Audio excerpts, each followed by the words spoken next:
too.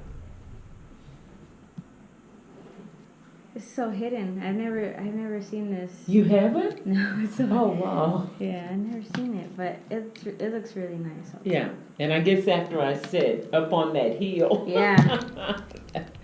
Yeah.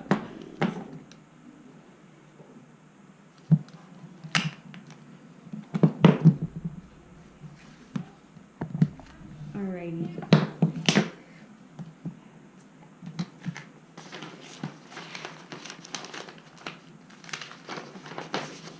And I got your information from Dr. Pruitt.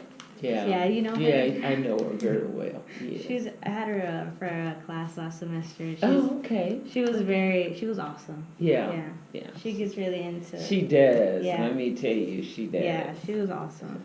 I like how into the conversations we got in her class. Okay, good. What school did you go to? Huntsville High. Huntsville High School? Mm-hmm. And that was what year? I entered Huntsville High School in September 1965, and I graduated in 69. 69. Mm-hmm. Oh, so you got in there after they got integrated, right? No, oh. I was one of the first African Americans at Huntsville High School. Oh wow! How did it feel when you got to the high school? Well, I don't know how. I mean, when you say how it feels. How it felt. Well, then we had been told that going to school with white kids was different from going to school with black kids, because for as long as I can remember, we had a principal, especially in junior high, that would always tell us, well, white kids don't act like that, and you all are acting like this, and if you were going to school with those white kids don't act like that. Well, the first day of school, a boy came down the hall on roller skates, and I was literally blown away. Oh, wow. Okay, because, you all are too loud. White kids are not this loud. This is the indoctrination, I'll put it like that we had been given growing up. So, I was shocked. But I wasn't, the first day of school, it wasn't such a shock to me, because me and another girl, Alpha Hatch, were in band. And the band started out about 3 weeks before school started. Mm-hmm. So the first day of band was really kind of scary. It was really scary because we didn't know what to expect. We didn't know what to think. And my mom went with me to band practice, the first day of band practice, to talk with the band director, and of course he assured her that nothing would happen to us. He would make sure that nothing would happen. I heard a lot about that you had the option to either just go. You had the option. Was it something your parents really wanted you to do, or my parents did not want me to do? It's something you wanted. It was something that I wanted to do. I used to live over. Well, you really can't tell, but over behind the library where Bauer Stadium is, mm-hmm. that part of that used to be a black community. Oh, really? Okay, and I lived back there. And the college kids would come down, and where Bauer Stadium is, it used to be I can't say a lake, I'd say more of a tank, but it was huge, okay? And you'd have to drive down mm-hmm. by my house to get back there, and the college kids used to go down there and park, and make out and stuff. But they were all white kids. And whenever we had to go to the store, we had to go up through campus to go to the store. And we had to walk to the elementary school, which is Sam Houston. Do you know where the Culture Museum mm-hmm. is? Okay. We walked from over behind the library, Sam Houston Library, to Sam Houston. Yes, yes, it is. Not only that, we walked from over there to where the intermediate school is, and Scott Johnson Elementary mm-hmm. School. That was our junior high. And yes, but if you rode the bus, you had to pay 10 cents. because we were within the 3 mile radius. Mm-hmm. Kids that lived past 3 miles didn't have to pay, but we had to pay. And during that time, to come up with 10 cents, that was a big deal. So we walked. Wow. And I never could understand why. I just never could understand, why are we having to do this? Mm-hmm. And then what really got me is during the holidays, we would go to the five and dime store, and there would be kids my age, or I thought they were my age. They were probably in high school, okay, and they were there working, wrapping gifts and all this stuff, and I couldn't get a job there, but it was nothing but white kids. So my thing, and my way of thinking at that time, what's the secret? There's got to be a secret to this. So when the opportunity came up for me to go to Huntsville High School to go to school, I wanted to go because I wanted to find out the secret that they had, that they can do all this stuff and I couldn't. Of course, my mom did not want me to go at all, because she used to tell me, it's no secret.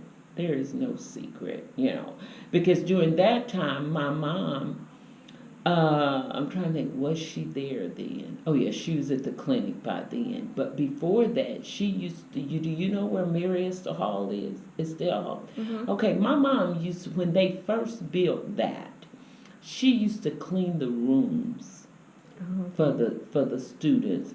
My mom made $84 okay, cleaning the dorm rooms. And I don't know. And she used to tell me all the time that, out of all of my kids, and my mom had 4 kids, she had 3 boys and me.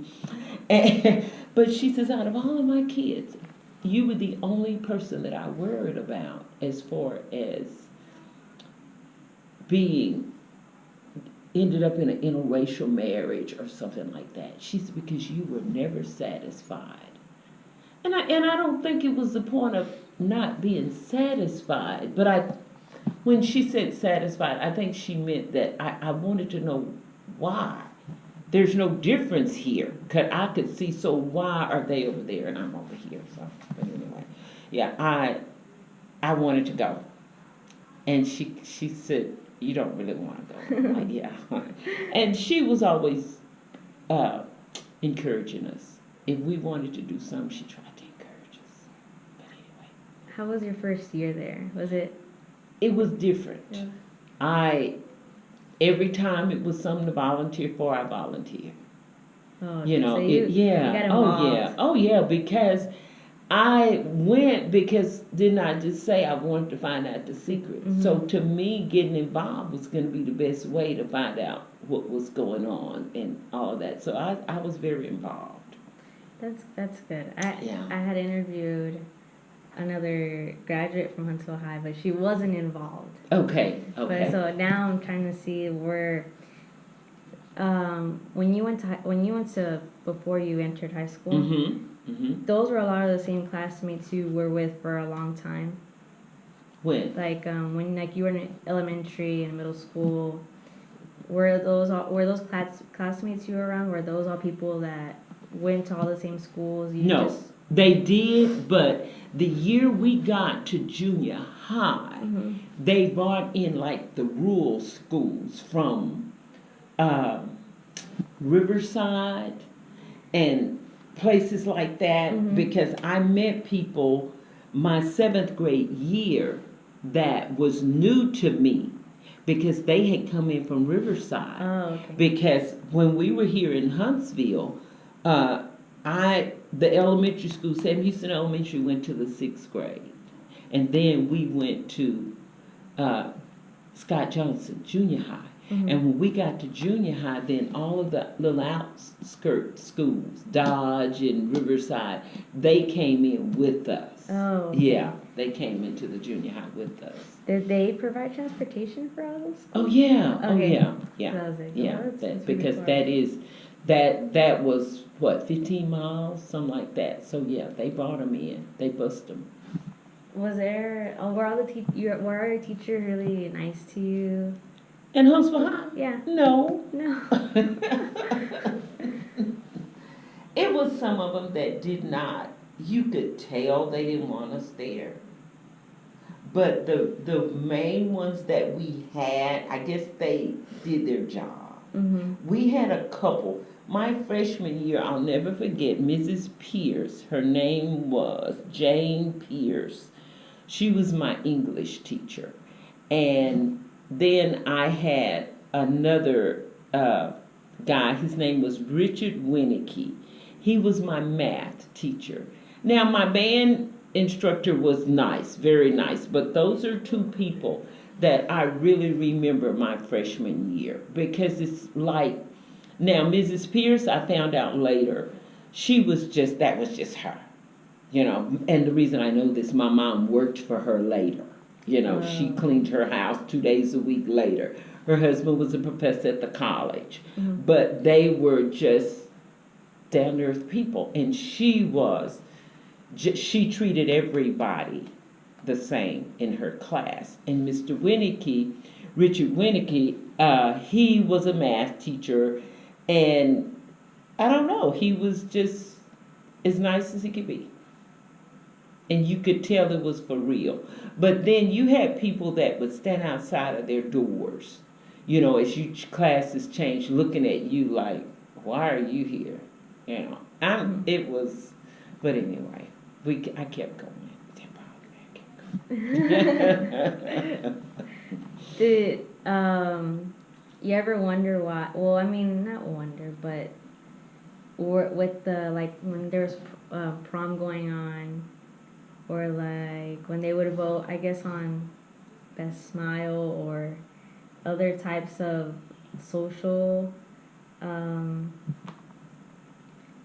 social awards, I guess I could say. Mm-hmm.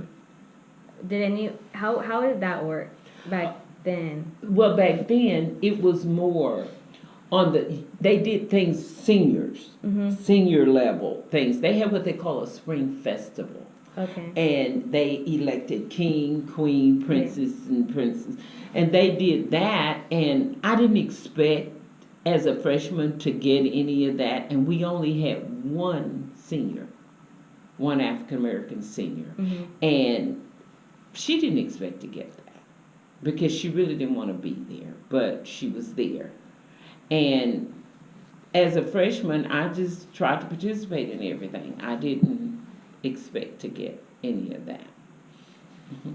What was the principal like when you got to the? He was the principal. He didn't deal with us that much at all because I guess he was busy and I didn't get in trouble per se. Mm-hmm. I only went to his office once, and that was because I had refused to get on my hands and knees and scrub the floor in the homemaking department.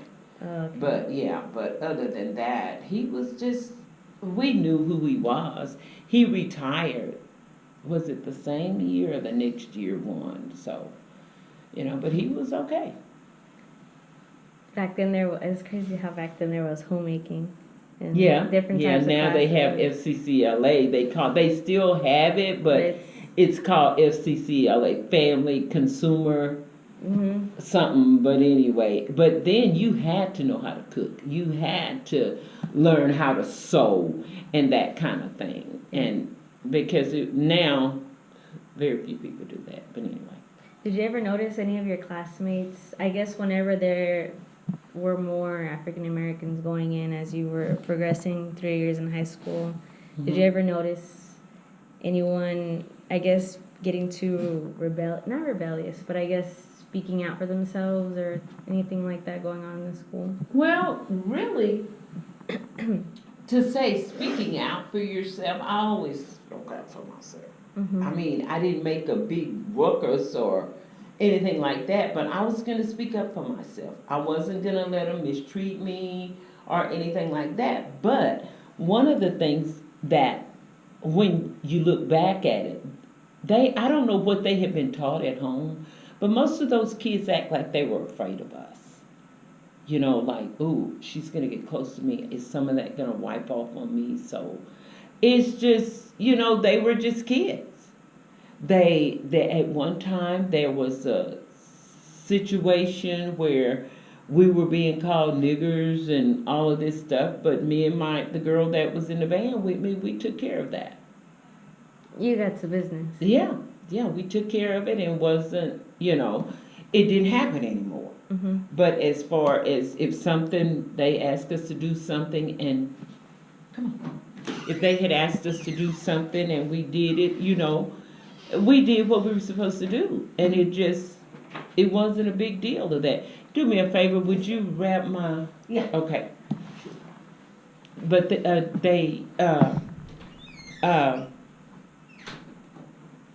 don't know, it's just, we didn't know, I kind of lost my chain of thought, I'm sorry. That's okay. But, what was I talking about anyway? About the speaking your mind. Oh yeah, if we did what we were supposed to do, but if we felt like we were being mistreated, I was going to be the first one to say something. I was the first one to say something about it. But as far as openly mistreating us, I think they were kind of halfway afraid. And see, it was only, let's see, that first year it was 11 of us. The next year, I think it ended up being about 15 of us. Mm-hmm. Then the next year, it went back down to less than that because I don't know if they thought that all the kids were going to jump up and run over there. The black kids didn't want to come over there. Mm-hmm. They didn't. They thought we were crazy for going. The ones that did go, they thought we were crazy for going because they didn't want to be with those white kids. Yeah, I spent some time at the cultural center, and Yeah. a lot of those they're very opinionated. Yeah. Oh yeah. They didn't Yeah. want to go. They didn't think it was a good idea at all. Yeah, Yeah. there's a lot of opinions about that. Oh yeah. Could They you didn't want to go. could you tell before you got to Huntsville High School, Mhm. the quality and like textbooks? Oh, and most equipment? definitely. Was Most there a huge definitely. difference? Oh yes. Yes. Okay. Do you know I used to go to the library? I didn't go do a lot of. I didn't look for autobiographies or biographies of blacks at Scott Johnson. But when I got in high school, that was one of the things that I did when I went to the library. And I would take my books home, and my mother would read my books. And she would say, I didn't know anything about Christopher Adams. I didn't know about all of this when I was in school. Mm-hmm. So I'm like, okay, these are the same people. These people have been here all the time. But I found out more about black history at Huntsville High School than I did at Sam Houston. And I say that because I never attended Sam Houston. I'm not going to say I wouldn't have found out about it, but I got more of my information about black history from Huntsville High School's library. I don't know if they had to have the books there, but the books were there, and they had a bigger library and everything. I can't do a compare and contrast of them because I never attended Sam Houston High School. Mm-hmm. See, so I can't tell you, well, no, we didn't have this over there, but I heard that they didn't. Mm-hmm. See, because I never attended Sam Houston High School. What did you do after you graduated? Well, I went to Sam Houston State. Mm-hmm. Yeah, I went to Sam Houston So you're State. not alumni now? Well, no, Oh, because okay. I dropped out and I went back and I got my degree from University of Texas at Arlington. Oh, okay. Yeah, but I did attend Sam Houston because I was dating a star football player at Oh. Sam Houston.